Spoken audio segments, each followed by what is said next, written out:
Alphonse Gabriel Capone was born in Brooklyn in 1899, the fourth of 9 children in a poor Italian family. His father was a barber, his mother a seamstress. They had come from Naples searching for peace, but the streets of New York gave them none. The neighborhoods were rough, divided by race, gang, and poverty. Young Al learned quickly that fists meant more than words. Respect wasn't earned by kindness, but by fear. By age 11, Al was already skipping school and hanging around street corners. He watched older boys gamble, fight, and extort store owners. It fascinated him. Brooklyn's gangs had their own rules: loyalty, silence, and violence. Those who broke them vanished. Capone wanted in. He joined the South Brooklyn Rippers and later the 5 Points Gang, a notorious breeding ground for New York's future criminals. Among those older men was Johnny Torrio, a calm, intelligent Italian-American who didn't believe in random violence. Torrio treated crime like business. He noticed Capone's energy and potential. "You've got brains," Torrio told him once. "Use them." Capone listened. Torrio taught him about discipline, about power, and most importantly, about staying alive in a dirty world. One night at a Coney Island club, Capone insulted a woman. Her brother slashed him 3 times across the face. The cuts healed, but left visible scars that never disappeared. From then on, he was called Scarface. He hated the nickname, but the legend had started. People looked twice when they saw him, half out of fear, half out of curiosity. Torrio eventually left New York for Chicago, where he worked under Big Jim Colosimo, a powerful brothel owner. Capone followed. Starting as a bouncer and bodyguard, Chicago was wild, booming with industry, money, and corruption. It was the perfect playground for ambitious criminals.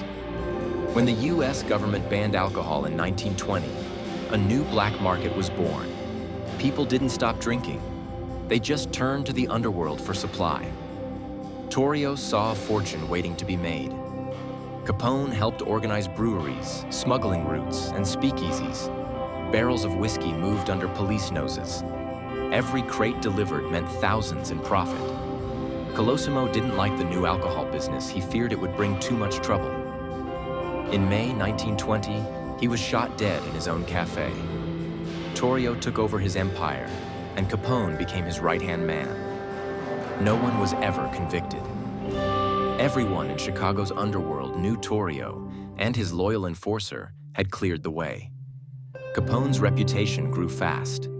He collected debts, handled rivals, and kept order through intimidation. People saw him smile in public, shaking hands with businessmen, but behind closed doors, he dealt in bullets. When diplomacy failed, guns spoke. Chicago's newspapers began calling him a young man with an old man's ruthlessness. In 1925, Torrio was ambushed outside his home by rival gangsters. He barely survived. Shaken and tired, he decided to retire and handed his empire to Capone. At just 26, Al Capone became the boss of one of America's biggest criminal networks. Under Capone's control, Chicago transformed.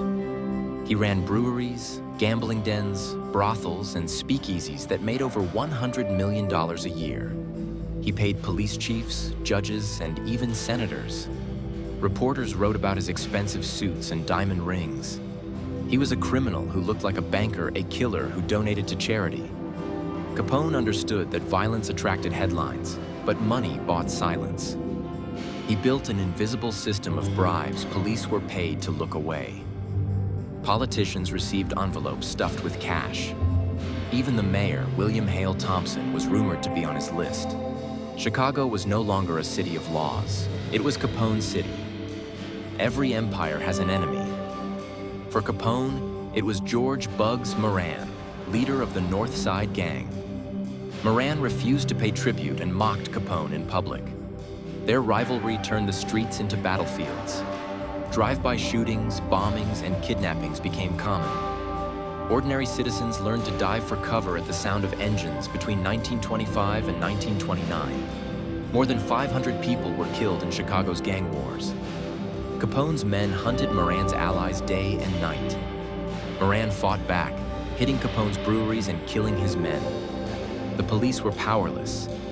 Half of them were on payroll, the other half too scared to interfere.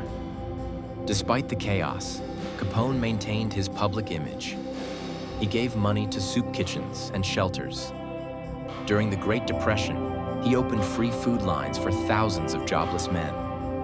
Newspapers painted him as a paradox, a killer with a conscience. But his charity had a purpose. It made him look untouchable. Behind the scenes, Capone's organization operated like a machine. His enforcer, Frank Nitti, handled executions, while Jack McGurn led armed crews. They used Tommy guns hidden in violin cases. Anyone suspected of betrayal was taken for a ride, a trip from which few returned. February 14th, 1929. Moran's men gathered in a North Side garage, waiting for a liquor delivery. 4 men in police uniforms entered and ordered them to line up against the wall. Seconds later, machine guns roared. 7 bodies hit the floor. Moran escaped only because he was late. Capone was in Florida, but everyone knew who had planned it. The massacre shocked the country. Newspapers printed gruesome photos of the victims. The public began to see Capone not as a Robin Hood, but as a monster. The nickname spread fast: the Butcher of Chicago. He denied involvement, but fear became his best protection. Capone loved publicity. He gave interviews, smiled for photographers, and invited journalists to his parties. He wanted to be seen as a businessman, not a gangster. But reporters saw through the charm. They described him as a man with blood on his cufflinks and laughter in his voice. His operations stretched beyond Chicago, into Cicero, Detroit, and even New York. Truckloads of illegal liquor crossed state lines under police escort. He invested in racetracks, hotels, and even movie studios. Every dollar he touched came from crime, yet much of it looked clean. Success brought paranoia. Capone began distrusting his own men. He suspected everyone, even friends. Several associates vanished. Some were found in shallow graves.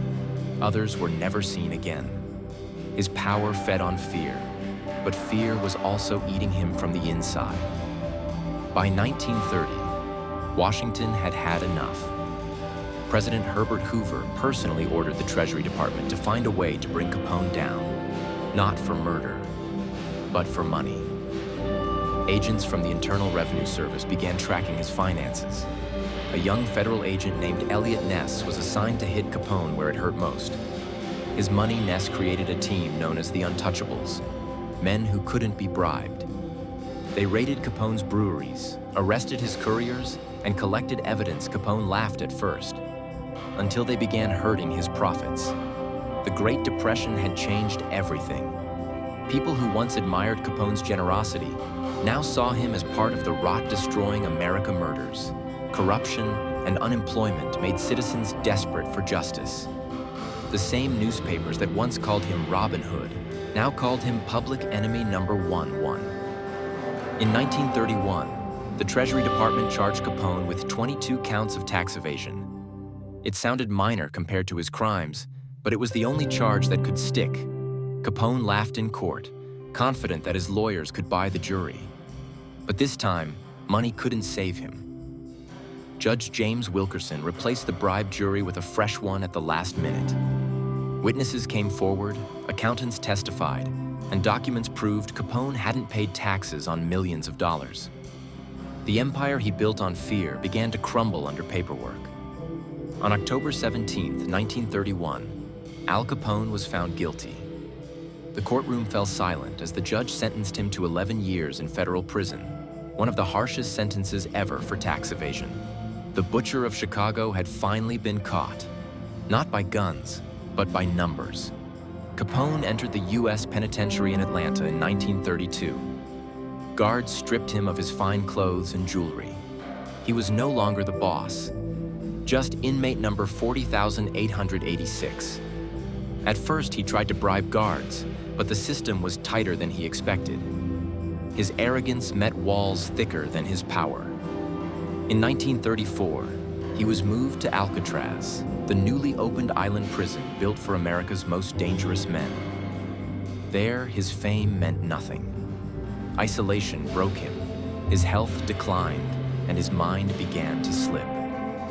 Years of untreated syphilis started eating away at his brain. Capone spent his final years in confusion. Once a man who commanded armies, he now wandered the prison yard mumbling. Guards said he played banjo in the prison band and talked about returning to business, as if his empire still waited for him outside released in 1939 for good behavior and illness. Capone retreated to his mansion in Florida. He was a shadow of his former self, overweight, sick, and paranoid. On January 25, 1947, he died of heart failure at 48. The man who once ruled Chicago with bullets and money left behind only whispers and ruins. His funeral was private. Few of his old friends attended. Most were dead or in hiding. But across Chicago, bars quietly raised glasses. Some out of respect, others out of relief. The man who had once controlled every drop of liquor in the city had finally been buried beneath the soil he once ruled. Even after his death, Capone's influence lingered. His organization evolved into what became known as the Outfit. It moved from bootlegging to gambling, unions, and politics. Capone's lesson lived on. Control the money, control the city. Chicago would never truly be clean again. Every gangster after Capone copied his blueprint. Power, money, fear. But none reached his fame. He became the mirror of America's dark side. Ambition without limits. Even decades later, his story feels current, a warning dressed in style. Al Capone wasn't just a criminal. He was a reflection of an era. A time when poverty, corruption, and greed danced together. He ruled with charm and violence, lived like a king, and died like a ghost. Chicago built his legend. History kept it alive. And somewhere, beneath the city's bright skyline, the butcher still smiles.